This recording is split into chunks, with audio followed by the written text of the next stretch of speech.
It's just a public service announcement. Allow me to reintroduce myself. My name is Ho, H to the O-V.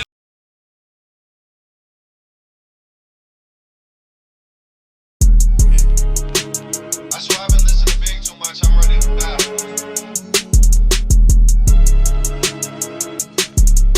I count my blessings every day, but I'm ready to die. Sorry, mama, I didn't graduate from school on time. Yo, what's up, Pro Sports Outlook gang, nation, squad, team? This is the very first episode of Pro Sports Takes, live and in front of the camera. Live. I'm your boy Brandon. I got my boy Mike, aka What's up, Greek. everybody? Let's go. Come on. Yes, sir. We're gonna get after it today. As you guys see, we're gonna be real candid. We're gonna cuss. We're gonna say, and that's because sports matters a lot to us. And yeah, there's better ways to get your point across, but there's really not when you're talking about sports. No, not at all. It's all about the passion, all about the grit, the grind. Everybody loves it. NBA free agency just started. Draft just happened. We're going to go after it right here, fellas. We're bringing all the energy. And this is the very first episode. And I'm going to let you guys know, as you saw at the beginning of the video, we're going to do a quick 15 to 30 second clip of just some music videos, whether it's whether it's rap, hip hop, country. All that shit. So you might catch us on a Sunday and we might play some gospel. We don't know. But the main reason why we do that is music gets people through a lot of things, and we want this show to be more than just about sports. We want it to also help you guys, maybe in your own personal life, maybe find a song you like, and maybe it gets you through something important. 100%. At the end of the day, though, y'all know what y'all came here for, and we're about to get to it right now. So, Brandon, right now, man, let's just go ahead and let's focus on one conference. Let's just focus on the Eastern Conference. The whole entire conference just kind of shook up with the draft, with free agency. You had all these teams just kind of go from, are they playoff fringe? Are they going to get in, get not?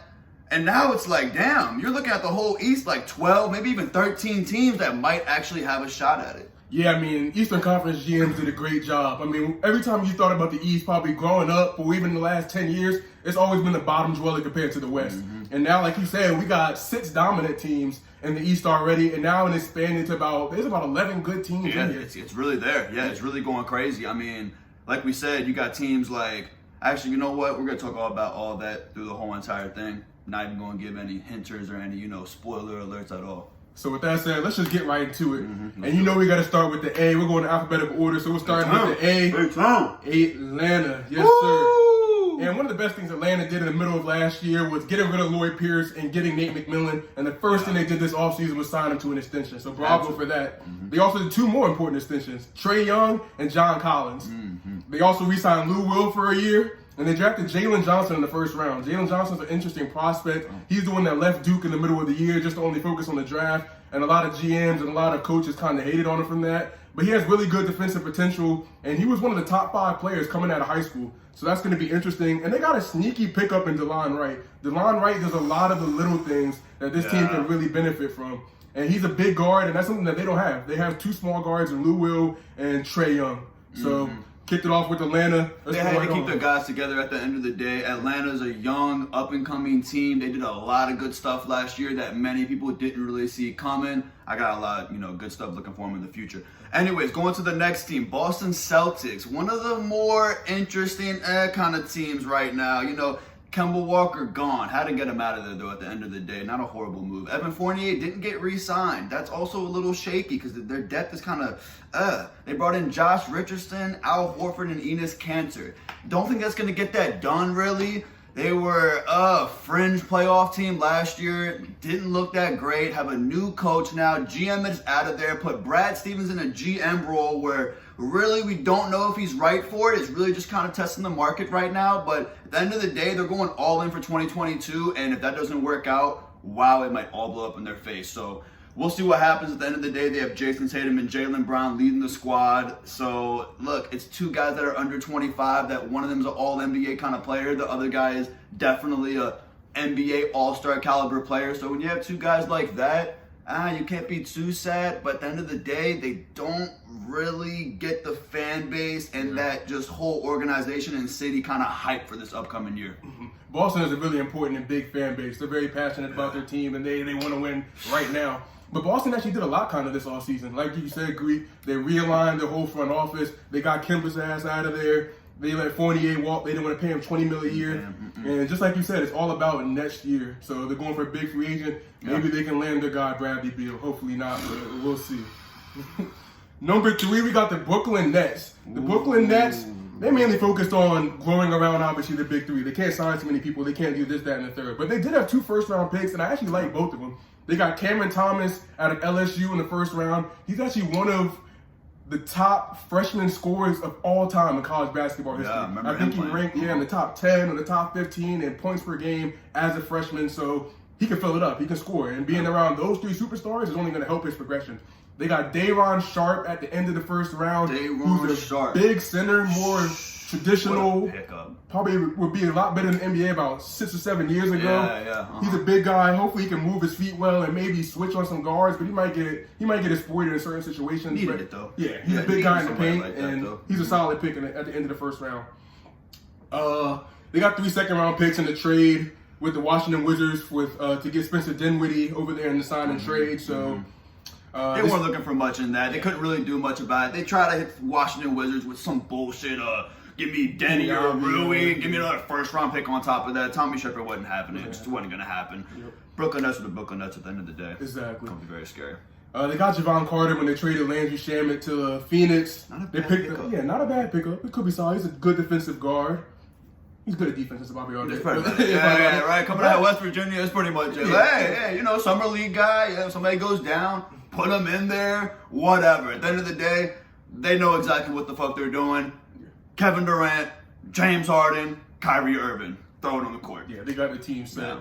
But they did when they got the defensive guard, they flipped it also to getting Patty Mills, who can light it up from the offensive side. And we've definitely seen him doing that for Australia out there in the Olympics this whole time. So he's done a good job with that. And they got James Johnson, who's really just beefing, big beef guy that likes to get buck with people and do that in the third. You need it on your team. Yep. So this championship team, you need that. But let's go on to number 4, man. Who we got? Taking it over to North Carolina, the Charlotte Hornets, Michael Jordan. So he kept it, kind of cool this offseason. Last offseason, he paid Gordon Hayward the bag. He threw it to him, said, here you go, brother. Sadly, he got hurt again. At the end of the day, he wasn't doing that bad for them. He was kind of a good player in the starting lineup. He got hurt. Hopefully he doesn't get hurt again this year because at the end of the day, they do have a decent team going forward. Yeah, they lost Devontae Graham. They got a lot of guards. They drafted Bouknight. And if you ask me, Bouknight could definitely be the kind of guy that Graham was, but better for them in different areas. I think he could go in and play better defense. I think he could go in and be a bigger guard for them at that actual 2 role where Devontae Graham kind of had more of a, I'm going to score first, I'm going to try to be that, ball dominant guard. Let's see here. Mason Plumlee came in. That's not too bad. They also got a backup point guard in Ish Smith. It's not really horrible. They're really building that roster to kind of relate to the younger guys. Say LaMelo, go do your thing. PJ Washington, you're going to keep your minutes. Miles Bridges, you're going to keep your minutes Just keep too. dunking on people, yeah. That's what I'm saying. So, they got that fucking announcer over in Charlotte that goes crazy every time somebody does something. So shit, at that point, just keep on feeding the young guys. At the end of the day, they know who the star of the franchise is. It ain't Michael Jordan, sadly, but it's LaMelo Ball. And that ain't that bad at the end of the day. So, they were a fringe playoff team last year. They lost to, DC in the play-in game, something like that. And then they kind of, I would say, overachieved last year, if you ask me. So if they can kind of stay in that same area where they were, I don't see a problem at all. Yeah, not at all. And if they're able to get Lauri Markkanen, like you said, it's all about the youth movement. If they get Lauri Markkanen, awesome move. That'd be an awesome pickup for that. This is a team that's never really had a really good big man. So, for them to get Lauri Markkanen, it would be an improvement going in the right direction for Jordan. But it also all comes down to Gordon Hayward's health. Yes. You pay him that much money, sure. he got to stay healthy. He has to stay on the court. So For sure. Hayward, if it can't be healthy this year, you got to get him out of there and get somebody else in. But hey, all praise for Gordon Hayward. He deserves to have a healthy year. He really does. Guy's not a bad guy. He's been hurt a lot in Boston. Came to Charlotte, got hurt. You can get him back to the Utah Gordon Hayward. Sky's the limit. But anyways, the big team coming up. Whoa, they went crazy. It shocked me. It probably shocked everybody. The Chicago Bulls. The Chicago Bulls might have been the most improved team in the East this offseason. They signed Lonzo Ball in a sign and trade deal. They got DeMar DeRozan in another sign and trade deal. Like we said, marketing's probably gone. He might go to Charlotte. We'll figure that out when it comes. They signed Caruso, who's a do-it-all guard, who's a really good pickup for them. Mm-hmm. They drafted Ayo Dosunmu in the beginning of the second round, so I think he could be one of the steals of the draft. He could be a really, really good player. Mm-hmm. And they're on track to make their first playoff appearance since 2017. Like, the fact they got Lonzo and DeRozan is so huge for this franchise. This is the Chicago Bulls. Like, Chicago Bulls have been in poverty for so long that they've kind of been forgotten about, like, how important this team has been to the NBA, especially in the Jordan time. So it's really good to see the city of Chicago actually be relevant again in basketball. And like I said, man, might be that first playoff appearance since 2017. Big market team right there. If the Chicago Bulls are good in the NBA, you know the NBA is in a good place right there. Damn for right. Sure. Damn for right. Sure. So we'll see if what's the coach name? Billy Donovan can get him right. Billy. We'll see if old Billy can get them boys right. Yeah, good coach, man. Definitely up and coming. He's been in the league for a little while now, I guess. But yeah. Next, we're going with the Cleveland Cavs. Ooh, going down to Ohio. Man, Cleveland, you know, they're kind of in an interesting spot. You know, they got Sexton. He wanted out of there. It doesn't look like he's getting out of there, though. But, hey, it's still early on, so they might still trade him. You got Garland. Garland is kind of like that guy who, hey, we're going to give you the reins to the guard position because Colin Sexton might not be it. Seems a little too ball dominant, whatever. What I really want to focus on here is they probably have the best big man duo in the whole entire NBA. It's going to be hard scoring in the paint against them. Dude, Evan Mobley and they extended Jared Allen. That's tough going to the paint against those two great defensive 7-footers. That's going to be tough. And the paint's one thing, but man, you try to run a pick and roll against those guys. Mm-hmm. Evan Mobley's guarding 1 through 5. He's literally guarding. I mean, we haven't seen it in the NBA. Don't get me wrong. Let's not jump the gun, but unless you're going against a guy like, you know, Steph Curry or like a John Morant S-type point guard, and don't get me wrong, the NBA is freaking stacked with point guards right now. Evan Mobley's coming out there every single night, and he's giving you that defense. You know he's giving you that defense. Offensively, I mean, you're the Cavs. Do you need him to do much? No, not really. It's his first year. Let him and Jared Allen get a nice mesh together. They paid Jared Allen. Good signing if you ask me. Get him on that roster. Keep him on that roster. Cavs need just as many guys as they can get. I kind of like what they did. They're in a spot where, don't think playoff team, nah. Oh, they really have to overachieve if they got playoffs, but give them a couple years. Let them develop. Let the coach get them, you know, the young guys working. I like what they did. If the Cavs miraculously somehow make the playoffs, it's because Kevin Love stays healthy and he averages like 25 points per game. And let's be honest, Kevin Love is past that point in his career. He's not in the same situation as Gordon Hayward. If Gordon Hayward plays, he's going to play well. Of course. But Kevin Love, they still need him to play, but he's really not going to do too much. They're paying him way too much money, and that's really what's holding this franchise back. We saw him in the Olympics, man. It was. I mean, they got him out. They kept Keldon Johnson. They said, Kevin Love, you're out of here, man. And I mean, hey, no disrespect to Keldon Johnson if you're watching this, but come on, man. Let's be serious right now. Yeah. Anyways, the Cavs, they should be all right. Like I said, fringe, maybe like a 12 seed, 13 seed. We'll see where it goes from there. But let's go ahead and take it to a little grit and grind city. #1 pick over in Detroit. Detroit Pistons. And man, Ben Wallace was out there at where they rolled the balls. What's it called when they rolled the balls? Lottery, man. The lottery. Big Ben out there. Yep, got him that first pick. And that's what this team's about. It's about players like Ben Wallace. This city's about grit and doing all the dirty work and getting after it. And they got Cade Cunningham. This is a do-it-all guard, a 6'8" guard that can guard 1 through 4, maybe the 4. He can guard 4. He's 6'8". Modern day 4, yeah. Modern day 4. He can guard modern day 4. I can see it. Why not? So he's going to be a ball-dominant guard. He's going to take over this whole team, and he's going to have them better than they've been in a while. They're not going to do too much this year, but Cade Cunningham is the real deal. I want to ask you Luka comparisons. Do you see it or is it too much?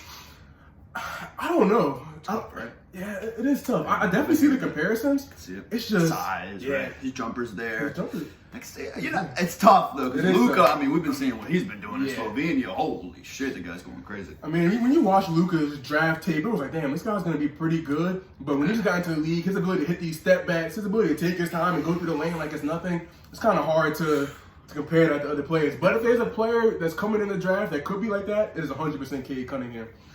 But this is still a bottom 5 team, let's be honest. Yeah. The only other big move they made was trading for Mason Plumlee, and they signed Kelly Olynyk. Yeah. So, Detroit, congratulations, you got Cade Cunningham. Rather than that, you're still Detroit. You'll sell tickets now. You'll definitely sell tickets. Don't worry. People are going to come watch y'all now because y'all got caves. That's good. That's Sell always tickets. good. Next, we're going to the Indiana Pacers. Indiana Pacers. Biggest thing they did, you got two things to it pretty much. You got to get healthy. Yeah. They're healthy now. Thank God. You got Karis LeVert, Miles Turner coming back. You know, there's two. I mean, Karis LeVert's a guy. He's a fucking NBA bucket. When he's playing on your team, he's going to the rack and scoring. He's pulling up in your grill. He's hitting big shots. Miles Turner, versatile big man. I mean, he's just good for the team. There's no other way to put it. What I love about it is they have a roster. They have players on that team. And now they finally have a coach. Rick Carlisle. It doesn't matter what you say, what you think. This guy's a well-respected guy in the NBA. He runs his system. He does his thing. The offense should be fluid. The defense has never been a problem in Indiana, so they'll be fine in that avenue.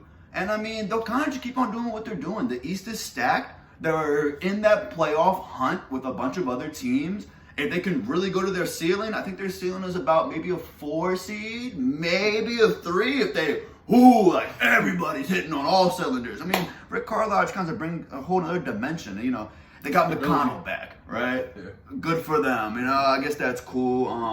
One of your guys that you loved in the draft. Duarte. You love him, man. You can talk about him man. more than I could, man. Yeah. Guy looks like a fucking killer, if you ask me. Yeah, dude's 24, so he's one of the oldest players in the draft. But I mean, you talk about a player that's plugged in, ready to play right now. He was first team all defense in the Pac-12. Boy, can he shoot the fucking lights out. Outside of Kispert, he's probably the second best shooter in this draft, in my opinion. So I really like his D&3 ability, and I think he's going to be a big asset to this team. Like you said, I mean, one of the main things for them this offseason was getting healthy. Yeah, I mean, they needed it, man. They were hurt last year. Yeah, Karis LeVert come back in the middle of the year after having cancer. What's the call? Didn't play at all towards the end of the year. The center, Miles Turner. Yep. And what's the call towards the ACL in the middle of the year? Damn, his name's slipping my mind. I gotta find his name right now. He's a wing. Not Brogdon, was it? Nah, it wasn't Brogdon. He was hurt. Warren, TJ Warren.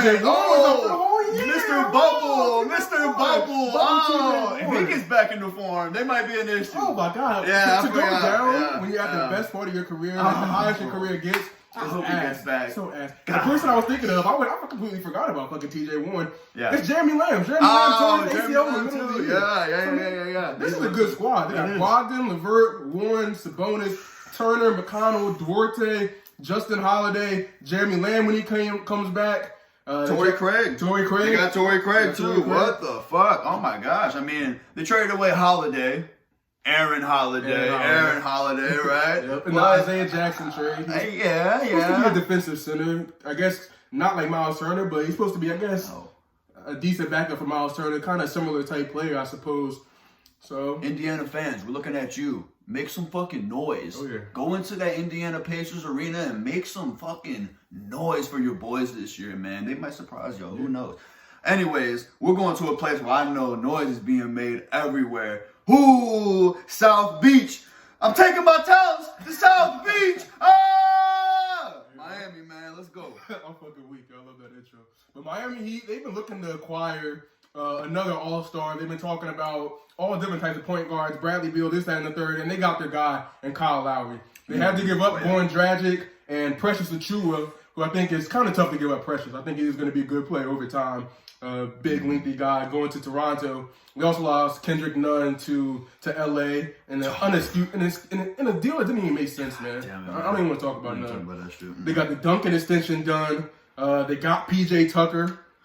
Oladipo, he's strapping. PJ Tucker's a big pickup. Oladipo got back there? Yeah, they got him back. They signed Oladipo back on a 1-year deal. We'll see if he can stay healthy. It's not bad. It's a high reward, low risk re-signing. Yeah, especially on a minimum deal. They got Markieff Morris, who's... You got Markieff too? They got Markieff Morris. Wow. He's a good depth piece. A little 1-year deal, I assume? Mm-hmm. Yeah, wow. PJ Tucker and Markieff Morris playing the forward positions. Okay. Off the bench. Maybe PJ Tucker might even start. Yeah, I could see it. Yeah, they had no picks in the draft, but big thing, Kyle Lowry, Duncan extension, PJ Tucker. They're headed in the right direction, man. They got a pretty stacked starting lineup. Yeah, so. I can see it. They're looking at every team in the NBA and saying, come the fuck here, I'm gonna strap you the fuck up. That's what they're doing right now. And y'all believe me right now, Duncan Robinson can play defense, all right? He ain't just a shooter. That's why they paid the man, all right? Yep, he got some height on him, too. Come on now. So next we're going to your champions, Milwaukee Bucks. Ooh! Greece! This is for you! I had to do that, man. Come on now. Born and raised. Psych, but not my family is. I'm all Greek. Anyways, Milwaukee Bucks. They didn't really do much. They didn't have to do much. They lost PJ Tucker. They kept Bobby Portis. What? They lost Brian Forbes, too. I mean, shit. What do we expect from them? You know, they just won the finals. They're the Milwaukee Bucks. They're good to go. Congratulations to them. Giannis, I love you. Chris Middleton, you fucking stepped up. Drew Holiday, good for you too, I guess. Whatever. This is the NBA free agency and offseason podcast, though, so guess what? We ain't gonna talk about them that much. On to the next one. Boom. The New York Knickerbockers. The Mecca. The Mecca. Of the East Coast. Hey, if there's a stadium that's gonna be rocking next year, it's Madison Square Garden. Yes. New York got some players. Oh my God, I need tickets. Hey, they got their boy Kemba. Kemba's back. Cardiac Kemba is Smiles. back. Ooh, Cardiac Kemba is back in New York. So hopefully he can play better than he did in Boston and get back in form and stay healthy. But I think just being in New York is going to be enough emphasis to just ball out as much as you possibly can. Oh, yeah, man. So him going there, it's going to be good for him. It's good for him. They signed Fournier to an extension, about $20 million a year. I mean, Fournier's been balling in the Olympics. And if there's one thing he's going to do, he's going to play hard and he's going to shoot the lights out. Wasn't a bad contract. It really wasn't that bad, man. About 18, 20 a year. Not horrible. Fournier's underrated. You know what he's going to give you. Like, you just know it. Exactly. You know? Yeah. Exactly. I think I saw something. Where was Fournier at? He was in the Magic. I don't remember who the fuck the Magic's coach is. He's irrelevant. He wasn't even there, and he's not even there anymore. But basically, he said Fournier is the grittiest player that he's ever coached. He said he loves him, and he told that to Thibodeau, and that's why they went and got him, apparently. Wow, So that's going to be interesting. Ooh, you know, Thibodeau, he's all about the defense, and Evan defense, Fournier's probably well. biggest weakness is like, boy, just stay in front of your man, goddammit. So if Thibodeau can get him right, and they can just kind of mask him behind everybody else, he's going to give you them buckets on offense. He'll give you the offense. It's not a problem there. Outside of that, they did their extensions. They got Julius Randle, Derrick Rose, re-signed Burke, who was really good off the bench, especially in the playoffs, and Nerlens Noel. Besides that, they drafted Grimes in the first round. So New York has their direction. They know exactly what they're doing. They got their players locked up. They're trying to run it forward for the future. Definitely one of the better 2-5 ball lineups in the league. And when I say that, I mean they're 10 deep. They literally have a starting 5 and a bench 5. They can just put them out, and you're going to be like, damn, which one is which? Both these teams are really solid. Dead ass. Next, we're going to the Orlando Magic. Orlando Magic. So, you know, it's one of those other kind of like bottom 5 teams. Like, what are they doing? Cole Anthony worked out pretty good for them last year. Decent draft pick. Now they got Suggs, and they drafted Mo Wagner's brother. What is it, Moritz? Mortiz? No, that's Mo Wagner's name. His name's Moritz. Oh, what the hell is this guy's name then? I think it's Franz. Franz Wagner. Franz Me Wagner. personally, Brandon agrees, I think. I'm not too high on the guy. We'll see how he does. Good college player, but I don't know. It just seems like he might get a little pushed around in the league. He might not get exactly what he wants offensively. We'll see. It makes sense why the Magic drafted him, though. It makes all the fucking sense in the world. They got a rookie head coach, Jamal Mosley, highly respected by everybody in the Mavs organization. Luka actually wanted him to stay there and probably take the actual job. So who knows? Maybe this guy will just come in, bring a spark to the whole entire, roster. They got a lot of young guys at the end of the day. Yeah. I just don't think they're really ready yet. So I kind of look at them and I'm like, you'll win some games, you'll get another top 5 pick, let's hope it works out. Hey, they might win the lottery, and then they might get, who's that motherfucker coming out the lottery next year? Chet Holmgren. Yeah, Chet Holmgren. They might win the lottery and get him. Who knows? Yeah. Ain't no reason to, oh, wait, we forgot somebody. Oh, Robin Lopez. All right, so anyways, let's go on to the next one, because Robin Lopez, he gonna spend more time in Walt Disney World than he is in fucking the Orlando Magic facility. One thing about the Magic, they did not expect Suggs to be there at number 5. They were thinking they were gonna have to get Scotty Barnes, but Toronto went ahead and took him.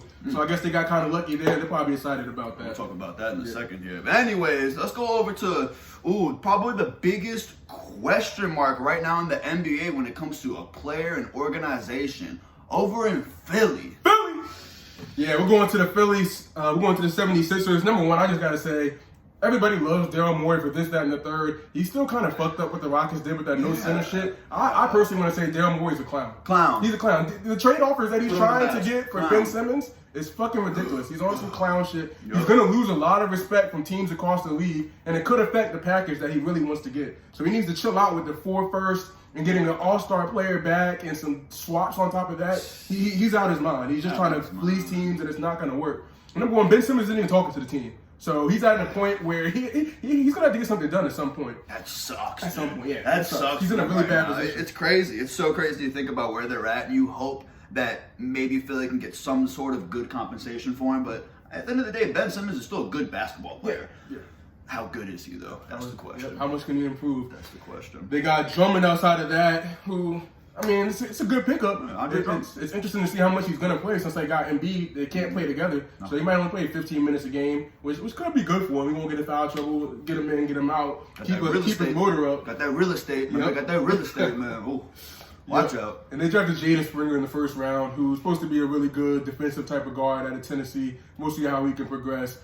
They got a lot of guards on the team already, though, so that'll be interesting. Next, we're going to Toronto Raptors. Toronto! So this is just like a somber offseason for Toronto. You know, when they lost DeRozan, it was okay. They got Kawhi. They didn't really care about it. They were like, whatever. Now they lost their guy. Probably the best player. No, not probably. The best player in Toronto Raptors franchise history. So me, to all Toronto Raptors fans out there, I'm sorry. He gave y'all a championship, though. And, I mean, at the end of the day, you got to love the guy. He's getting to his old age. He's going to Miami. He's going to try to contend, which they might. They have a pretty good team. But, you know, you got what? You got Goran Dragic and you got Precious Achiuwa out of it. Goran Dragic is still going to keep y'all in, you know, the running of stuff. You ain't going to be complete shit. You still have a squad around him, too. You ain't going to be shit at all. You're still going to be probably a playoff team. If they decide to keep him, too. You might get him out of there. Who knows? End of the day, he's still a good basketball player. Yeah. Precious Achiuwa, he's a little big man building block in a way. You can actually keep him on the roster for multiple years. Hopefully you give him a good team-friendly contract in a year or two. Extend him. He's going to be solid. I loved him coming out of college. I don't think there's really many problems with him that you can't fix if you have a good coaching staff. And Nick Nurse is a great coach. I mean, one of the best in the NBA. That's definite. You drafted Scotty Barnes, though. You drafted Scotty Barnes. You drafted Scotty Barnes. Well, I don't know what y'all were thinking. Jalen Suggs was right there. It's like, oh my gosh, Kyle Lowry's gone. Let's just bring in Jalen Suggs. But no, he had one bad workout with y'all. Supposedly, according to some Reddit thread, he had one bad workout with y'all, and Scotty Barnes had one good workout. So you literally said, you know what? Let's just get Scotty Barnes. It's cool if the guy, okay, Scotty Barnes is a better guy. Jalen Suggs wasn't that cool of a guy. You know, that's what everybody's saying and stuff. Come on, guys. Everybody in the whole NBA world knew who y'all needed to get, and y'all didn't get him. I hope Scotty Barnes is good, though, at the end of the day, because ain't nobody want to put no bad juju on nobody, but it just didn't make sense to me. I don't think it made sense to anybody, to be honest with you. What you think about that? Yeah, I don't know. I mean, it's tough because Masai Ujiri, who did get extended, which was probably a huge move for them. Great GM. Yeah, he never makes bad picks. So, I mean, it's interesting that they got Scotty Barnes. They got Precious Achiuwa. And it seems like they're setting up everything to get, out of town? Pascal Siakam out of town. Yeah. And you know what? I'm sitting there the whole time. I'm like, wow, they drafted Scotty Barnes. Okay, great. Now trade Pascal Siakam to the Warriors and get their draft picks and just go full rebuild. And then they just didn't do it. I don't know if they didn't. I mean, maybe they didn't even get discussed. Maybe they did get discussed and the Warriors were like, nah. But if the Warriors said no, I think something's wrong with them because I don't see why Pascal wouldn't fit in perfectly with that organization. Holy shit, you don't need any more shooters. You just need somebody who can defend the fuck out of the ball and somebody who can score 20-25. Whatever. That was my big, okay, this is what's going to happen going into the draft. It didn't. They also extended Gary Trent, which is somebody they traded for in the middle of the year for Norman Powell. So they had to extend. They did that too. They're still going to be a solid team in the East. They're still going to be in that, okay, maybe we make the playoffs, maybe we're in the play-in, blah, blah, blah. But it's so crazy to me that you lose your best franchise player of all time and your consolation prize is Precious Achiuwa and Scotty Barnes. Oh. Toronto, y'all back in, Y'all back over there, though. You don't gotta fucking play in Orlando anymore. So y'all better make some noise, too, because y'all are back. It's been a whole damn year because of COVID. Go out there and make some noise for your boy Scotty Barnes. Come on, man. Let's go. Come on, man. Let's go. All right, so we go ahead and end it off. Coming to the Capitol. Probably made the craziest moves in all of the East. Your hometown Washington Wizards, DC, man. Come Your on, man. hometown Washington Wizards, man. In case y'all didn't know, we're in Arlington right now. We're about 10 minutes from Washington, D.C. We could ride our bikes to fucking Washington, D.C. right now if we wanted to. And shout out Tommy Shepard, man. He had a great offseason. They had a top 5 offseason of any team. And people are talking about, they traded Russell Westbrook. Russell Westbrook makes $45 million, and the Wizards were not going to go past the first round or win anything with Russell Westbrook. So why not get some cap flexibility and focus on the future? And that's exactly what they did in the trade. So they wound up trading Russell Westbrook and basically 4 second-round picks. And they got Spencer Dinwiddie, Kyle Kuzma, Montrezl Harrell, KCP, and yeah, that's it. That's the guys they got. And to be honest, I mean, Dinwiddie's the starting point guard now. Kuzma's a really good bench player. A lot of Lakers fans, a lot of fans in the NBA are trashing Kyle Kuzma, but he came in the league averaging 16 and 17 points. And LeBron James and AD came over there, and he lost his groove. I mean, dude was starting. He was getting buckets. It was looking like he had the potential to be an all-star soon. So he'll probably be coming off the bench for the Wizards with Montrezl Harrell, who won the 6th Man of the Year 2 years ago. It was only 2 seasons ago that he won 6th Man of the Year. So they got Kuzma and Harrell coming off the bench. They'll probably insert KCP into the starting lineup, who a lot of fake Lakers fans trash too, because he kind of goes away towards the end of the year. Friends of Brad Beal. Great friends of Brad Beal, just like Dinwiddie, and he's a really good 3-and-D player. He hits 40% of his threes easily, and he plays really good D. He started on that championship team? He started on the championship team. Yeah, he was starting on the Lakers shit.